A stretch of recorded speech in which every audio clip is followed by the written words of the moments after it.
Hi everybody, and welcome to another episode of Clark Environmentals, but with the environment. Today, a good friend of mine, Jon, he's now with ENVIRX, but I'm going to read his bio because, like I said, we talked about it earlier, that he's done anything and everything, and I was impressed. So I told Jon, I said, hey, I don't want you reading it, I want to read it. And so we'll start with that. First of all, Jon, 26 years of environmental consulting, 17 of those years here in the Florida marketplace. Completed numerous projects throughout the country, including soil and groundwater contamination investigation, remediation of sites contaminated with the following: chlorinated solvents, PCBs, metals, petroleum, fertilizers, pesticides, and phosphate mining byproducts. But then in 2018, Jon decided he was going to go out on his own. And he started a company called ENVIRX. And I don't know if you want me to put LLC over there. I just know it's ENVIRX. Makes it easy for me. It's a consulting firm, and they focus mainly on environmental and consulting services. Now, here's some of the things ENVIRX provides: site design, regulatory site plan approvals, permitting, work scope development, budgeting, contractor selecting and oversight, site inspections, and project closeouts. Jon is licensed in Florida, Georgia, North Carolina, and Indiana. And without further ado, my buddy, my friend, I'm going to let him take it away. Jon, it's on you. Thanks, Jim. Thanks for having me today. Appreciate it. I've had the fortunate pleasure of working with the team at Clark since 2004. So Jim and I have completed many successful fishing trips and projects together since that time. So the bulk of today's discussion is going to be on the challenges of contaminated site redevelopment. One of the things that I decided to do as ENVIRX that hopefully is a differentiator is get heavily involved in the actual site construction aspects of redevelopment, not just the environmental remediation and the waste management component, but also the site work, the sub-base import, paving, drainage, utilities, the whole 9 yards, so that developers will have a one turnkey source to handle everything.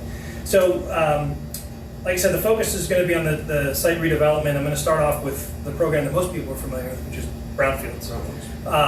So brownfields came about in Florida in 1997 with the Florida Brownfields Act, which actually created a couple sections in the Florida statute, which is sections 376.77 through 376.84. The primary elements of the brownfields and the primary goals were to reduce public health risk and environmental hazards on existing commercial and industrial sites that are abandoned or underutilized or disused, and create some financial and regulatory incentives to participants. It helps you derive alternate cleanup target levels and some unique processes for obtaining a no further action on sites that you enter into redevelopment agreements. Allows you to use risk-based corrective action principles so you can get closures with conditions. And it also provides the opportunity for some environmental equity and justice in there. Now, there's two different property types when you're dealing with brownfields. There's brownfield areas. Brownfield areas are one or more contiguous properties that may or may not have been impacted by contamination, that are usually designated by the local jurisdiction, the governmental jurisdiction. In Hillsborough County, it's the Board of County Commissioners. City of Tampa, it's the actual city, the council of the city. Depending on where you are, different governmental entities will have the jurisdictional authority to help you delegate the brownfield area. Once the area is delegated, you dive down to the next tier, which is the brownfield site, which is the actual folio or consecutive folios under a common property owner. That's the site, and that's what you enter into the agreement with the regulatory authority. Florida DEP most likely, but Hillsborough County EPC in this area also has the management authority for the brownfield sites and to authorize the redevelopment agreement. I think everybody out there is familiar with the governing principles, the rules through State of Florida, Chapter 62-780, the contaminated site cleanup rule, and Chapter 62-777, which are the soil and groundwater cleanup target levels. So let me ask, you got a site's contaminated.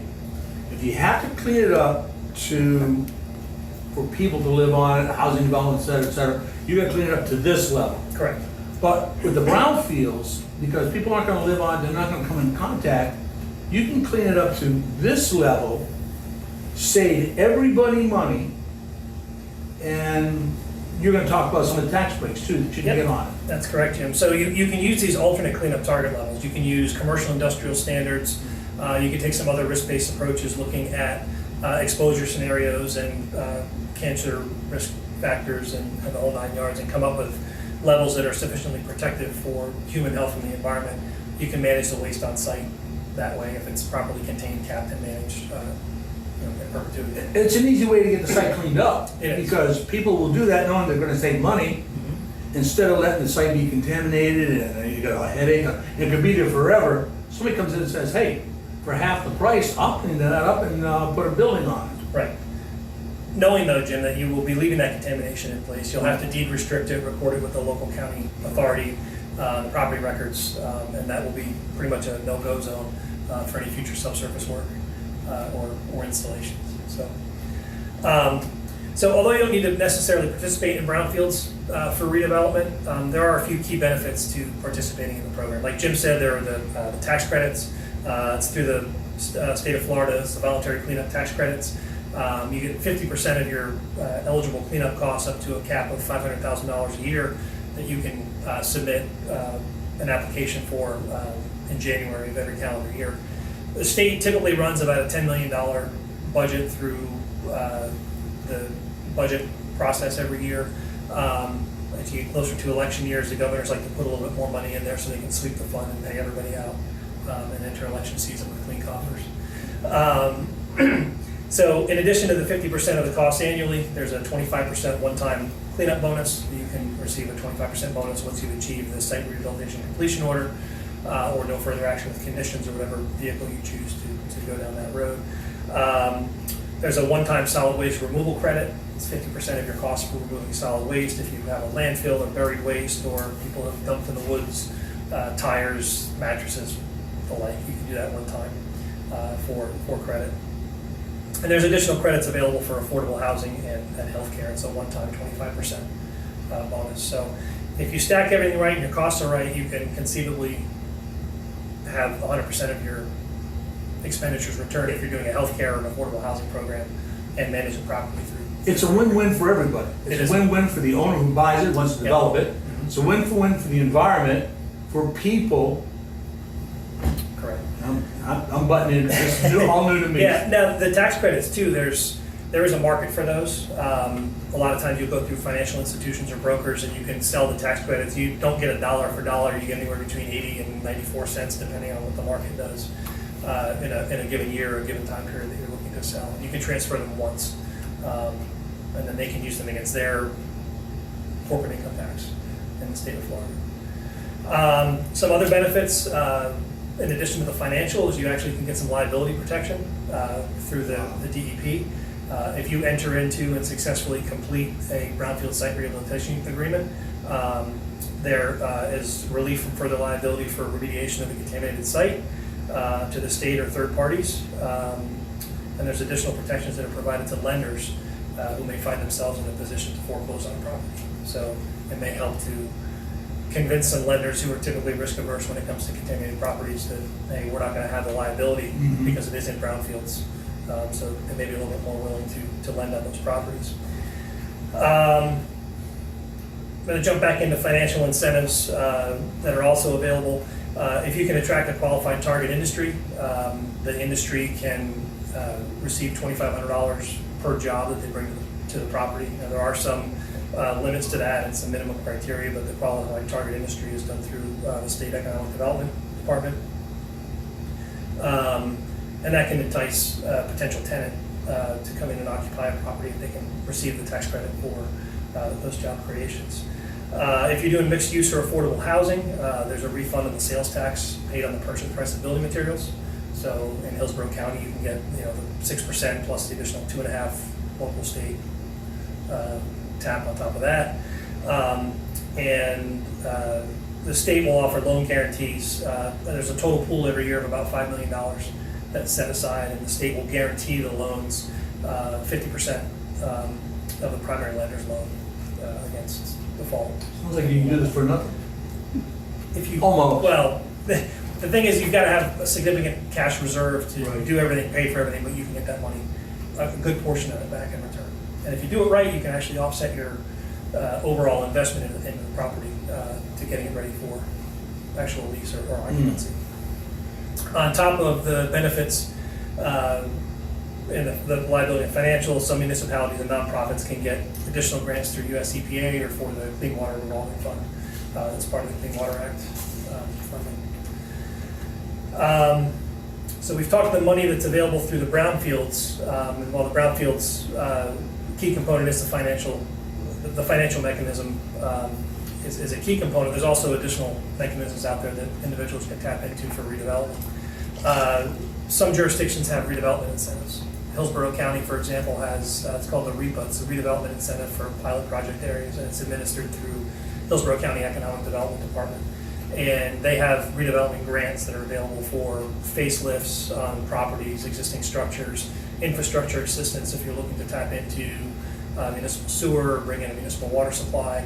So this is actually starting from ground scratch, build up.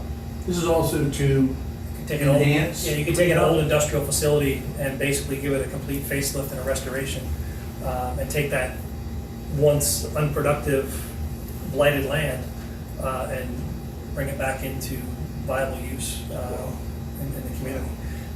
Municipalities like this because when you can attract new businesses in there, you attract new tax base. Property taxes go up, sales taxes go up. Employees tend to spend more money within the locality where these properties are located. And it ends up being an overall benefit, not just to the environment, but to the local economy as well. There's also an IRS program called Opportunity Zones. Those are starting to get a lot more buzz. Opportunity Zones are special districts that are typically in economically depressed areas where the capital that's used to seed these projects has some significant tax breaks and tax deferment opportunities associated with it. So for investors who are trying to turn over investments and defer capital gains, they can put them into these Opportunity Zone projects and defer their tax liability several years down the road. I think it's up to 10 years, if I'm not mistaken. So there's some key financial benefits out there as well. So, first thing you have to do though is get your site into the Brownfields program. So there's a pretty straightforward process that the state has put together and working with some of the local jurisdictions. First thing you need to do is work with the site owner, the local, well, I'm going to use Hillsborough County because that's what I'm most familiar with. Board of County Commissioners, or in this case, the Economic Development Department is the liaison to the Board of County Commissioners. So you work with the site owner, the board, the local environmental authority, which is either Hillsborough EPC or Florida DEP up in Temple Terrace, and you get the property designated as a brownfield area. You'll have to go to a public meeting with the Board of County Commissioners. You'll announce your intent that you're going to be creating this brownfield area. You go have a public meeting about 2 weeks after that first meeting. You advertise it, you bring in the local residents, businesses, anybody who's got a vested interest in the property, listen to their concerns, address them into the overall redevelopment cleanup scheme, and go back before the board again, and they will adopt a resolution that will designate your brownfield area. Then you negotiate with the Department of Environmental Protection or Environmental Protection Commission. You end up getting your brownfield site rehabilitation agreement, or the BISRA, and that's where you work in the framework of Chapter 62, 780, and work towards your site cleanup goals from that point. So that's the program, the regulatory aspect of it. And I think, Jim, you've advertised the talk as being overcoming some of the challenges of site redevelopment. Right. I've run into a couple. And one of the biggest challenges that we find is that the overall site design will often present challenges with the site contamination. if this is not done in close concert with the civil design engineer and the owner and the environmental professional, stormwater, septic system, building footprints can often be placed in the wrong location in the original design. A lot of the return on investment calculations are based on the engineering design and future use and occupancy, and if the contamination is not taken into account with your initial draft plans, along with the zoning and site development rules, it could be a disaster. Yeah. So the proper upfront planning can really prevent a lot of those challenges. Another issue is management of surplus soils on sites. If you're doing cut and fill on a site, if you're a contaminated site and you're trying to ship soil off-site because it's excess, that's usually got a stigma tied to it. You can analyze it, you can get approvals to move it, you can follow the soil reuse guidance that Miami-Dade County has in place, which is really good for looking at having enough environmental data and history and background to basically CYA as you're trying to move this stuff. But it's a lot easier if you can manage everything on site. Leave it there. Leave it there. Something that I've experienced on a site that I'm working on down by Port of Tampa is floodplain issues. With the new FEMA maps that came out last year that I believe they're starting to enforce in January of this coming year when the new building code comes out. The floodplains, if you build within the floodplain, you've either got to raise your building footprint, your site, you've got to have floodplain compensation. So you start taking into valuable real estate square footage by having to have flood compensation areas. Another issue is dewatering during construction. When you're doing utilities and underground, you have to have a good handle on your contaminants that are present. You have to make sure there's an appropriate treatment process available, treatment trains, NIPD's permits, discharge locations, the whole 9 yards. So I'm gonna ask a dumb question. Yeah. You can do all this, right? Yeah. ENVIRX? Yeah. I mean, so instead of hiring 8 or 9 or 10 different people, call you. Like I said, we try to provide a turnkey process so that it's Remember that. one call. The man, okay? So another issue that we run into quite frequently is that your typical environmental timeframes on a project don't usually jive with a developer's timeframe. A developer, once they put the first shovel in the ground, they want this property to be income producing as soon as possible. So as soon as their contract is signed with their developer and the development contractor moves in, they want to get them out as soon as possible. They want to get the building constructed as soon as possible. They want to get a lease signed, a tenant in, and the money coming in. Now, also tied with that are banks. Banks are a challenge. Banks have a hard time accepting the liability on a contaminated site construction project. Not only do they have the risk of financing a project through the traditional construction loan process, but there's contamination issues on site. Wow. So you either end up having no loan, a loan with extremely high interest rate, or a loan with a completely out of whack loan to value ratio, or sometimes it's the latter two, the high interest rate and the 50% loan to value ratio. So a lot of times you find developers having to bankroll these projects themselves, which really makes that environmental time frame and the construction time frame have to mesh that much more important. And the final significant challenge is actually the site work contractors. Developers like to get the best value out of their contracting dollar, but a lot of times those contractors don't have the experience with contaminated site work. So their idea is to move as many cubic yards in a day as possible, not being as mindful as they should be with cross-contamination and decontamination and worker exposure. And a lot of times when you get in there and you start to explain what they have to do, they just put up a change order flag and say, wait a second, this is more than we bargained for. So to overcome these challenges, you really need to put together a qualified team. You've got to have a very savvy developer or landowner with some very sound financial resources or access to capital.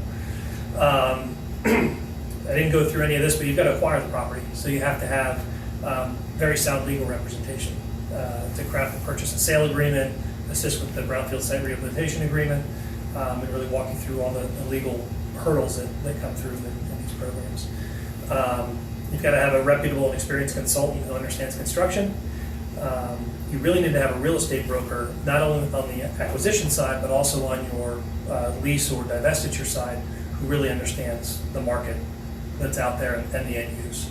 And they can help guide you as far as the best and highest end use of the property, which can factor into your overall development scenario. You've got to have a fantastic civil design engineer who can work with you through the environmental challenges, and can also have some flexibility in their design. I'm smiling because this is what you do. You do all this. We'll help bring the team together and make sure Exactly. these So in projects- other words, if I'm going to develop a piece of property, and I have no idea, I'm trying to bring all these people together, there's bickering, there's arguing, hey, I want this and this and this and this. John, can you come on down here? I need help. And that's what they do, they hire you. Yeah. The final element you really need in there is a contractor who understands contaminated site work. Somebody who can perform the work with the appropriate level of care, appropriate worker protection, they have the proper health and safety training, and the proper licensure. General contractor, underground utility license, and so forth. So, kind of go through my final capstone portion, which are my recommendations for a successful project. First and foremost, you have to have a solid purchase and sale contract. One that protects the buyer from expensive unknowns, one that may consider some escrow funds to address some contingencies or additional risk that's taken into in a compressed due diligence timeframe. You want to get your design engineer involved early. You want to basically have preliminary site plans prepared before you even go out and do your phase 1 and phase 2 environmental site assessments. The reason for that is there's going to have stormwater design. You want to make sure you grab samples from the stormwater locations. You want to grab samples from the building footprints. You want to look at your potential risk and exposure scenarios of the proposed development to make sure that, again, the stormwater system doesn't go on top of the groundwater contaminant pool. Gotcha. If it does, you need to do cutoff walls, lined ponds. Lined ponds take up additional acreage on your development. That's less land that you can lease. So you really need to be on the upfront with that. Perform solid due diligence. Spend a little extra money up front. Understand what you're getting into. Samples in, like I said, the building footprint, stormwater conveyance lines, anywhere you want to run utilities, especially your stormwater. Consider a risk assessment for proposed contamination to remain on site. That's what we're talking about, the on-site contaminated media management. If it will present a moderate to low risk, you can consolidate that material, put it up underneath an impervious cap, use that as the access restriction, deed restricted, and move forward that way. You also need to evaluate that material, though, for construction suitability. You want to make sure that you can get your proper compaction, your densities. You basically don't want to be putting a bushy clay soil, exactly, or settlement of your parking lot. Maybe to put in a geogrid design to provide additional stability, extra granular base material underneath your asphalt marking to provide the proper structural number, the whole 9 yards. So all that stuff, if you can do that up front, again, it's less surprises. Less surprises make the developers a lot more comfortable and happier. And then I think I said the on-site media management with capping, addressing your stormwater early. And the last two are things that have, the last three here are things that I've seen happen and have caused some additional cost during the execution. Your contaminated soil management work is best done during the dry season. Okay. So you're not having to mess with your proper moisture content for compaction. You don't have rain. You don't have materials spreading due to precipitation. Your groundwater's lower. You're less likely to have to dewater. There's a whole bunch of benefits to doing it that way. If possible, complete your construction work in the contaminated areas before the remaining site work. Basically keeps the likelihood of cross-contamination or spreading impacts to other portions of the site. Allows contractors to finish everything before they need to move their equipment and decontaminate and work in clean areas of the property. And the last thing is consider your work schedule with the calendar year cleanup tax credit requirements. If you have a large project that has a large expenditure, consider starting in the fall, spreading your expenditures out across 2 calendar years so that you can take the tax credit benefit in 2 different calendar years. If you have a $750,000 million expenditure, split it so you can take advantage of it, as opposed to taking the whole $1 million lump in 1 year and then being out of your redevelopment eligibility. This is, for those of you that have done it, super, super complicated business plan. And if y'all have ever done a business plan, if you don't have your ducks in a row and started off early, it could be a nightmare. It can be. That's why a lot of people with small businesses, 80% of them fail because they do not have a good business plan. So if you're gonna do something like this, hire this guy, okay? And it's not gonna blow and smoke it, John. I know a lot of people have run into a lot of problems because they don't plan. And that's what you do. You help them plan, find out what it's gonna cost, when to do it, what. Wow. Pitfalls, everything. Mm-hmm. The proper planning prevents poor performance. So, There's other words to do, but well, that's yeah, I good. know. I tried to make it PG, for the audience out there. So, I want to thank you. Okay. thank you, Jim. I want to thank you. I got into start reading his bio, started reading the. I've done a little bit of delving into. Mike Goldstein. Yep. You know, he's done a lot of these. He wrote the book on all this, and it gets complicated. That's why I kind of closed the book, because it's really complicated. But I've known John for quite a while now, and let me tell you something. After going over what he had given to me and all this, that's why I just sat back and said, hey, this is your baby. You handle this. I'm just going to sit back in awe. But it is a daunting task for anybody that's going to try to do something like this. And if you get into a brownfields program, let me tell you, like you said, you're paying pennies on the dollar to get this complete. But there are a lot of pitfalls. Hire this guy, okay? He'll take you out of pitfalls. John, I want to thank you again. No problem, Jim. Congratulations on 30 years. Okay, we won't say anything. We'll joke about that later. But we've 30 years next April. That's why we're doing these podcasts as we go. Every month, we're going to do another one. Comes up the second Wednesday. Now in December, we've got surprise guests. I think the boss lady, Miss Beth, has made a phone call, and we could have 2 surprise people coming in here to speak. But for Jon and ENVIRX, let me tell you something. If you're any kind of developer or want to do anything, you've got, and he works the whole West Central area of Florida, so he knows the area. He knows people to contact, who to get in touch with, etc. If anybody has any ideas for future shows, we're going to keep running these through April, and the way things go, April we turn 30, and if things go well, we might continue it. Just keep going and going and going and going. We've got some things lined up, but if anybody makes a suggestion or you got questions, if anybody here has questions, ask. Send them to Cherry over here at CEI@ClarkENV.com. Send to him. If we answer them, we'll pull your name out of a hat. And the boss lady, once again, has spent no expenses, and a $100 gift card will be given if we pull your name out. I keep trying to submit answers, questions, all that. She won't pull mine, so I don't understand what's going on. But thank you again. Next month, like I said, I have it on good authority, especially if you have your children around. We're going to have 2 special guests that are coming here and talk about some special things that happen at Christmas time. So without further ado, I want to thank you all. Thank you again. And the production crew, thank you also. Take care.